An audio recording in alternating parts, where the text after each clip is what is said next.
Hello and welcome to my review of the Monsgeek M1. This keyboard has been with me for about a month now.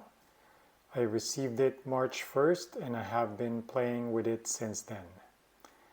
Here's my quick review of this keyboard based on my experience over the past 4 weeks. Look and feel of the case is nice. It has a nice weight and is made of aluminum. It's anodized. You'll probably see other videos of this on YouTube in terms of look, also on their website.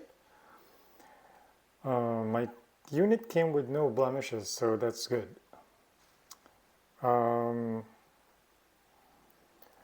Stock stabs are fine.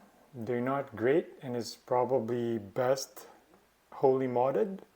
If you are not into wholly modding, I suggest to replace it with your favorite stabs. In terms of sound, I've used it with Gateron Black Ink V2s, which I lubed myself.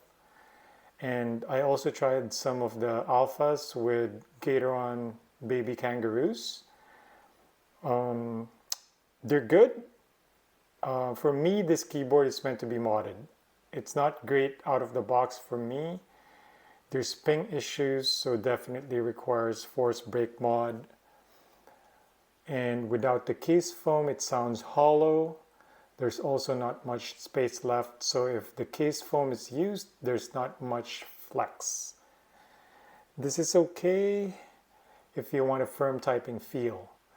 If you want softer or more bounce, then you'll have to replace it with a thinner foam or use polyfill. If you like a thocky sounding keyboard, this can definitely be modded to achieve that.